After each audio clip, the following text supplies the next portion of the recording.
नमस्कार, मैं हूं हरिशंकर व्यास। सेंट्रल हॉल में आपका स्वागत है। लाख टके का सवाल है कि ताजा विधानसभा चुनावों से राष्ट्रीय राजनीति की कैसी दशा बनी है। प्रधानमंत्री नरेंद्र मोदी व भाजपा अध्यक्ष अमित शाह की धमक निश्चित ही बहाल है।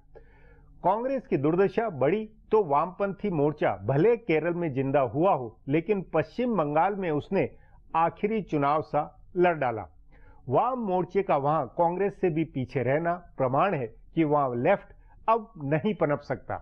कम्युनिस्ट और वामपंथी राजनीति से पश्चिम बंगाल मुक्त हो गया है। इस बात का अखिल भारतीय राजनीति पर बहुत मनोवैज्ञानिक असर होगा। कांग्रेस और लेफ्ट दोनों के लिए आत्मचिंतन और अस्तित्व की चिंता का वक्त है। कांग्रेस में राहुल गांधी पर फोकस है। उन्होंने ही बंगाल, असम और तमिलनाडु में पार्टी की रणनीति बनवाई, लेफ्ट के साथ अलायंस बनवाया। क्या राहुल गांधी की रणनीति फेल नहीं हुई है?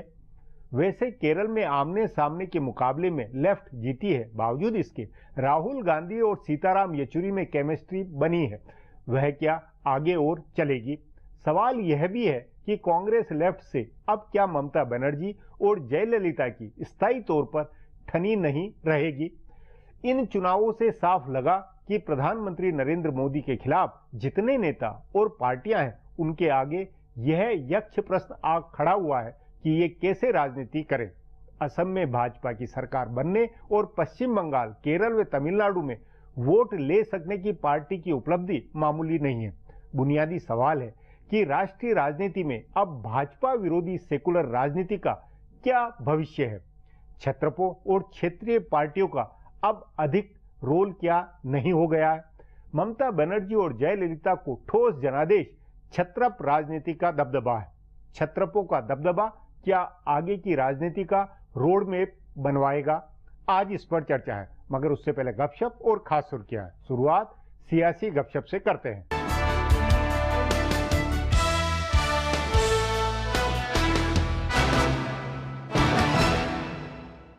असम के चुनाव नतीजे कांग्रेस के लिए मील का पत्थर साबित होने वाले हैं। इस चुनाव से पहले कांग्रेस के रणनीतिकार प्रशांत किशोर ने राहुल गांधी को कई सलाह दी थी। इनमें एक सलाह तरुण गोगोई को बदलने की थी, लेकिन राहुल ने इससे दो टूक शब्दों में इनकार किया। उधर गोगोई भी इस बात पर अड़े थे कि वे पार्टी के किसी नेता को कमान नहीं सौंपेंगे, क्योंकि उनको अपने बेटे गौरव गोगोई को स्थापित करना है। इसी वजह से हेमंता बिस्वा शर्मा पार्टी से बाहर हुए। प्रशांत किशोर ने एक सुझाव असम गण परिषद के साथ तालमेल की दी थी, लेकिन गोगोई की सलाह पर राहुल ने उससे भी इनकार किया। सो अब चुनाव में पार्टी की दुर्दशा के बाद माना जा रहा है कि कांग्रेस के आला नेता प्रशांत किशोर की सलाह पर गंभीरता से विचार करेंगे। उत्तर प्रदेश और पंजाब में चुनाव के लिए उन्होंने कांग्रेस आलाकमान को कई सुझाव दिए हैं। हालांकि राहुल और प्रियंका में से किसी को उत्तर प्रदेश के चुनाव में प्रोजेक्ट करने का सुझाव शायद ही माना जाए, लेकिन कोई ब्राह्मण चेहरा प्रोजेक्ट करने की सलाह मानी जा सकती है। पार्टी के पूर्व सांसदों और पूर्व केंद्रीय मंत्रियों को विधानसभा चुनाव लड़ाने की सलाह भी मानी जाएगी और उम्मीदवारों की घोषणा भी जल्द की जा सकती है। इसी तरह पंजाब में प्रदेश अध्यक्ष कैप्टन अमरिंदर सिंह उनकी हर बात मानने को तैयार हैं। उन्होंने कहा कि वे प्रशांत किशोर से 100% सहमत हैं। पार्टी के बागी नेताओं से पैचअप का मामला हो या उम्मीदवारों के चयन का मामला हो, प्रदेश और केंद्रीय नेतृत्व अब उनकी अनदेखी नहीं करेगा।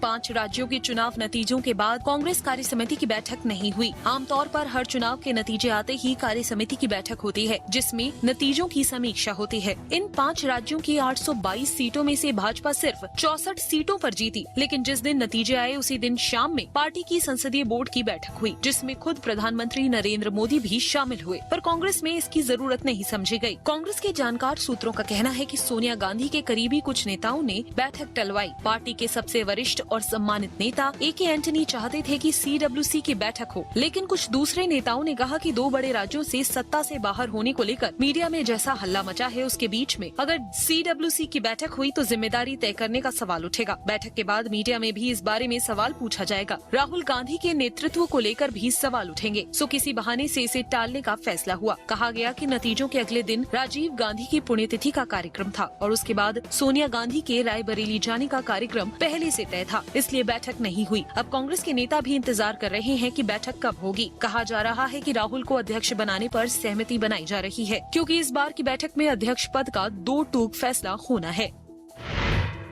समाजवादी पार्टी में सत्ता का समीकरण बदल गया है। नए चेहरों के राज्यसभा में आने के बाद इसमें और बदलाव होने की संभावना है। पिछले विधानसभा चुनाव के बाद जब अखिलेश यादव को मुख्यमंत्री बनाने का फैसला हुआ तो शिवपाल यादव इस फैसले के समर्थन में नहीं थे, लेकिन तब राम गोपाल यादव ने इसका पूरा समर्थन किया। धीरे धीरे शिवपाल और अखिलेश की केमिस्ट्री बन गई और राम गोपाल यादव अलग थलग हो गए। अभी जब राज्यसभा की सीटों का फैसला होने लगा तो राम गोपाल यादव ने अमर सिंह और बेनी प्रसाद वर्मा दोनों का विरोध किया, लेकिन उनकी एक नहीं चली। अखिलेश और शिवपाल यादव ने इन दोनों के नाम का फैसला कराया। सो अब कहा जा रहा है कि टकराव का नया मैदान लखनऊ की बजाय दिल्ली में बनने वाला है। राम गोपाल यादव राज्यसभा में सपा के नेता हैं। अमर सिंह और बेनी प्रसाद वर्मा दोनों को उनके हिसाब से सदन में काम करना होगा, लेकिन इसकी संभावना कम है। दोनों अपनी मर्जी के मालिक हैं और मुलायम सिंह के अलावा किसी को कुछ नहीं समझते। तभी कहा जा रहा है कि संसद के मानसून सत्र में सपा के राज्यसभा सांसदों में ही टकराव बढ़ेगा। एक तरफ राम गोपाल यादव होंगे और उनके साथ जया बच्चन और आजम खान की पत्नी होंगी, तो दूसरी ओर अमर सिंह और बेनी प्रसाद वर्मा होंगे। मुलायम सिंह को इनके बीच तालमेल बैठाने में बड़ी मशक्कत करनी पड़ेगी।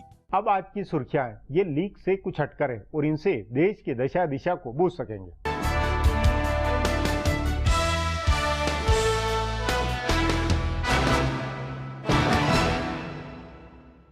भारत और ईरान के बीच बहुप्रतीक्षित चाबहार बंदरगाह परियोजना को लेकर समझौता हो गया है। इस परियोजना के पूरा होने पर अफगानिस्तान के साथ भारत का सीधा संपर्क बनेगा और मध्य एशियाई देशों तक भारत की पहुंच हो जाएगी। इस परियोजना के पूरा होने पर पाकिस्तान जाए बिना ही भारत का समुद्र से नहीं जुड़े अफगानिस्तान और दूसरे मध्य एशियाई देशों के साथ आवागमन आसान हो जाएगा। चाबहार बंदरगाह पहुँचने के बाद इन देशों के साथ ईरान के माध्यम से रेल और सड़क संपर्क स्थापित हो जाएगा। प्रधानमंत्री नरेंद्र मोदी और ईरान के राष्ट्रपति हसन रूहानी की मौजूदगी में दोनों देशों ने चाबहार परियोजना के साथ 11 और समझौतों पर भी दस्तखत किए। दोनों नेताओं ने इस मौके पर साझा प्रेस कॉन्फ्रेंस में भरोसा जताते हुए कहा कि चाबहार परियोजना भारत और ईरान के बीच सहयोग का नया प्रतीक बनेगा। चाबहार के अलावा दोनों देशों के बीच ऊर्जा सहयोग और सांस्कृतिक संबंधों को लेकर भी समझौता हुआ। इससे पहले प्रधानमंत्री मोदी का आज यहाँ सआदाबाद पैलेस में ईरान के राष्ट्रपति हसन रूहानी ने गर्मजोशी से स्वागत किया। स्वागत समारोह में दोनों देशों के राष्ट्रीय गान की धुनें बजाई गई और दोनों नेताओं को गार्ड ऑफ ऑनर दिया गया।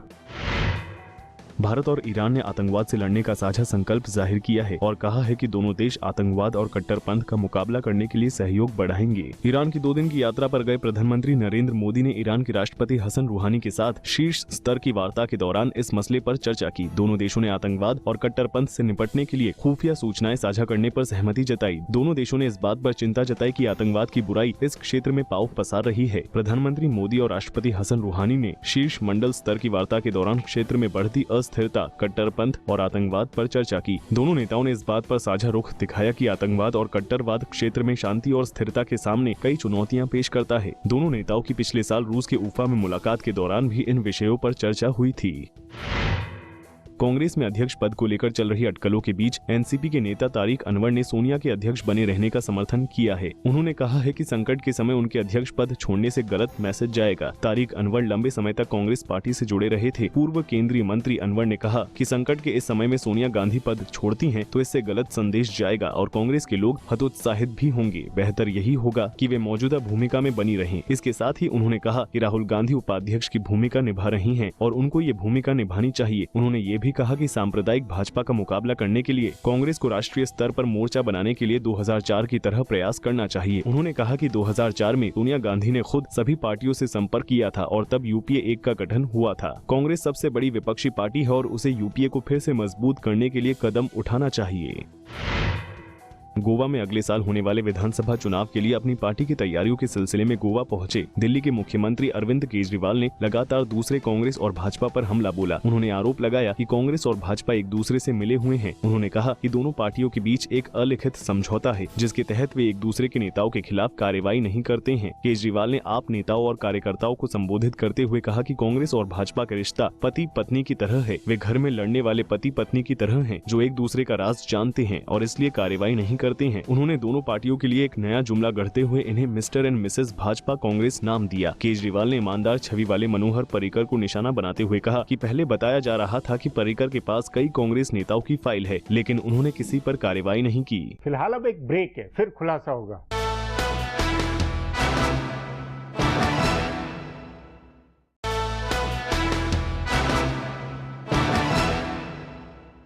भाजपा अध्यक्ष अमित शाह पार्टी को पूरी ताकत से चुनाव लड़वाते हैं। नरेंद्र मोदी और अमित शाह का चुनाव जीतने और आगे की सियासी रणनीति का पूरा रोड मैप है, लेकिन इनके विरोधियों को समझ नहीं आ रहा है कि ये कैसे मुकाबला करे। राष्ट्रीय राजनीति में अब भाजपा विरोधी और खासकर सेकुलर राजनीति करने वालों के लिए संकट बढ़ गया। इस पर आगे चर्चा करें, उससे पहले देखें मेरा एक खुलासा।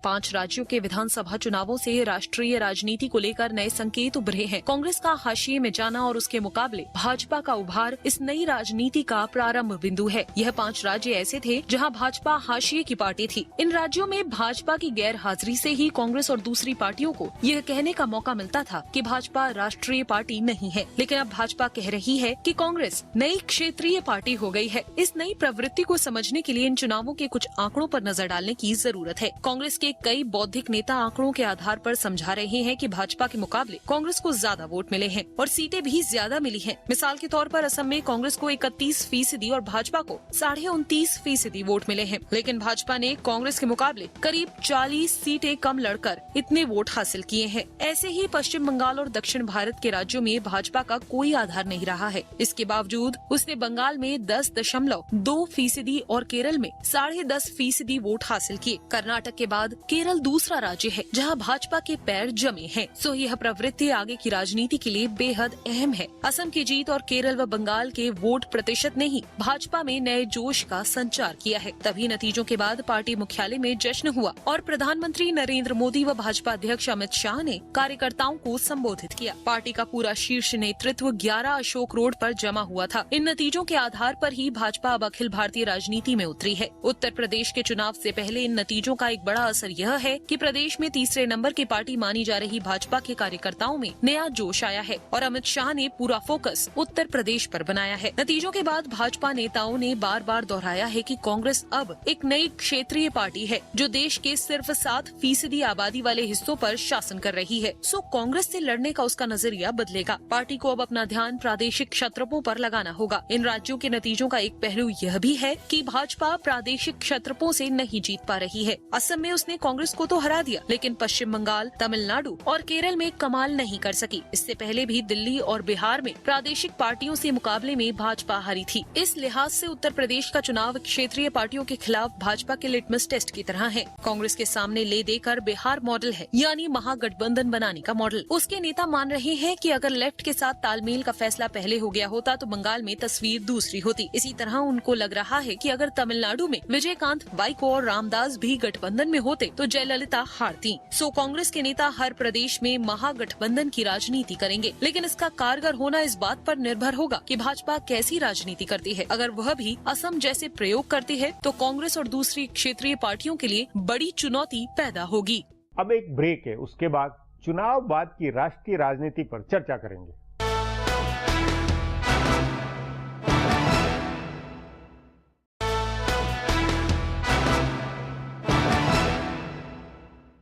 भारत की राजनीति से लेफ्ट खत्म होने के कगार पर है। केरल में जीत या त्रिपुरा में सरकार उसके लंबे भविष्य की गारंटी नहीं है। पश्चिम बंगाल में कांग्रेस से भी पीछे रहने की लेफ्ट की हकीकत का अर्थ हमेशा के लिए हाशिए में चला जाना है। इससे भाजपा विरोधी सेकुलर जनवादी राजनीति क्या ढह नहीं जाएगी? भाजपा के विरोधी अब भाजपा से कैसे मुकाबला कर सकेंगे? इस पर चर्चा के लिए आज मेरे साथ वरिष्ठ पत्रकार डॉक्टर वेद प्रताप वैदिक है।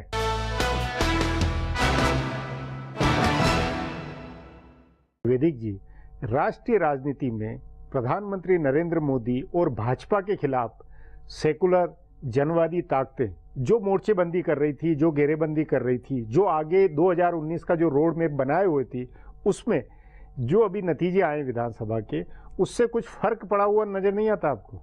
मैं समझता हूँ कि फ़र्क बहुत पड़ना चाहिए।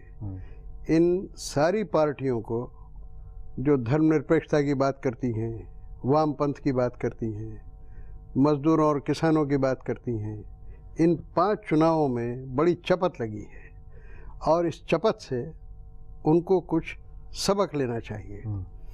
सबक क्या ले? संगठन तो बदल नहीं सकते, नेता भी नहीं बदल सकते, और जो उनकी सो कॉल्ड आइडियोलॉजी है, जो विचारधारा है, जरा उसमें परिवर्तन करना पड़ेगा। वो किताबी विचारधारा है। 1842 में जो मैनिफेस्टो लिखा गया, कम्युनिस्ट मैनिफेस्टो, उसी की वो खिचड़ी बार बार बनाते रहे। वामपंथ और कम्युनिस्ट को तो अब खत्म माना जाए या नहीं माना जाना चाहिए? अब भारत में जब बंगाल के अंदर नंबर 3 चली गई है, पूरी तरह ढह गई है, तो कम्युनिस्ट और वामपंथ तो अब हमेशा के लिए अप्रासंगिक नहीं माने जाएंगे। हाँ, लेकिन केरल में तो आप नहीं, तो केरल है या त्रिपुरा है, वो तो ठीक है, वो तो वहां भी केरल में अगले चुनाव के अंदर क्या हो, क्योंकि केरल में 2 धुरी की राजनीति रही है, उसमें अभी उसका मौका बना। विचारधारा का आपने जैसे जिक्र किया शुरू में, सेक्युलरिज्म, वामपंथ, वो अब इन चुनावों ने सिद्ध कर दिया है कि उनका दिवाला पिट चुका है, तो इनको नया विचार लाना पड़ेगा। नहीं, पर इनकी धुरी तो अभी भी, क्योंकि मुस्लिम वोटों का जो रोल आसाम में, या ये एक धारणा बनी थी कि वो कांग्रेस को जिंदा करके उसको दिल्ली में जमवाना चाहते हैं, इसलिए वो एक राजनीति हो रही थी, वो भी एक तरह से फेल हुई है। मुस्लिम वोट हर जगह फेल हो गया है। हाँ, वही तो ये कि आसाम में तो 30% से अधिक थे, फिर भी वहाँ बीजेपी बहुमत अपने बूते। आसाम में फ्लॉप हो गया, केरल में फ्लॉप हो गया, वो तमिलनाडु में फ्लॉप हो गया, कहीं भी एन ब्लॉक नहीं मिलता है। उसमें अब ये भी है कि कई जो मुस्लिम संगठन हैं, पार्टियां, वो खड़ी हो गई हैं और उनकी वजह से इनके वोट कट गए हैं। तो जो सांप्रदायिक वोट ये चाहते थे, मैं उसको सांप्रदायिक वोट कहता हूँ, उसको ईसाई मुस्लिम वोट क्यों कहें, वो सांप्रदायिक वोट भी इन धर्मनिरपेक्ष पार्टियों को जो मिला करता था, वो अब मिलना बंद हो गया है।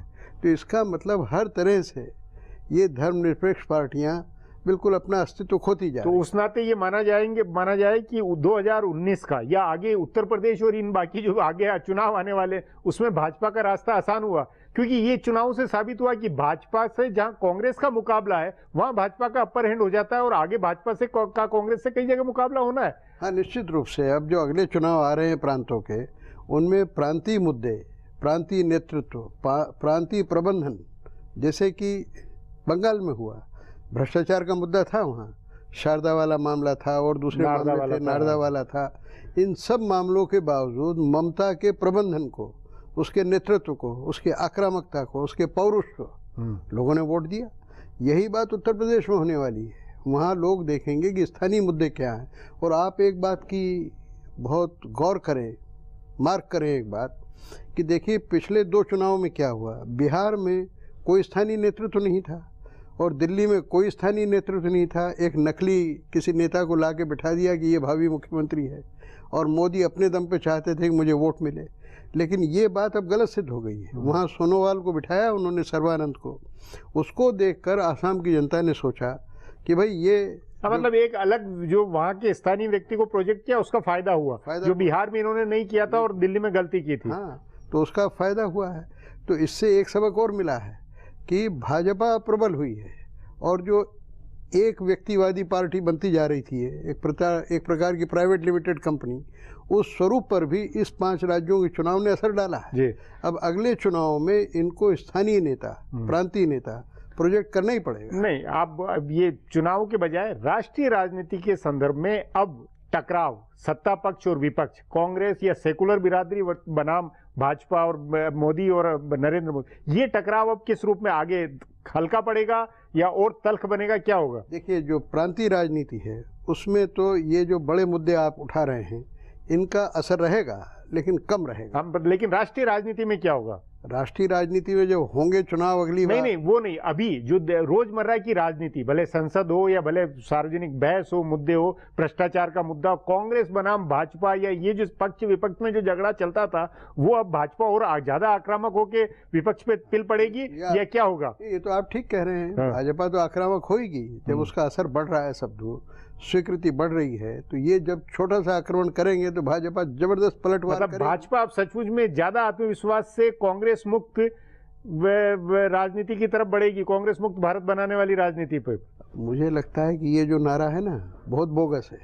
भाजपा खुद ही कांग्रेस बन जाएगी। कांग्रेस मुक्त भारत करना बड़ा कठिन काम है। हाँ, जो भी रूलिंग पार्टी यहाँ होगी वो सब कांग्रेस के गुणधर्म स्वीकार कर लेगी, ये आप देख लेना। इसमें एक तत्व मुझे लगता है कि जो बड़ा रोल अदा कर सकता है, वो ये कि भाजपा में जो उग्रवादी लोग हैं, अतिवादी लोग हैं, वो अपने बयानों से, अपनी नासमझी से, अपनी नादानी से इनको महत्व दें और मीडिया में ये लोग उछलते रहें। तो ये मीडिया में ही रहेंगे, आम जनता के दिलो दिमाग से अभी छटते जा रहे हैं। जी वैदिक जी, बातचीत को यहीं समाप्त करेंगे। प्रोग्राम में आने के लिए बहुत बहुत धन्यवाद। हमारा प्रोग्राम अब यहीं खत्म होता है। आग्रह है प्रोग्राम पर अपनी राय hsvyas@nayaindia.com पर ईमेल करके बताएं या hsvyas@Twitter और Facebook/नया इंडिया न्यूज़पेपर पर जाहिर करें। अब कल फिर मिलेंगे इसी चैनल पर इसी समय।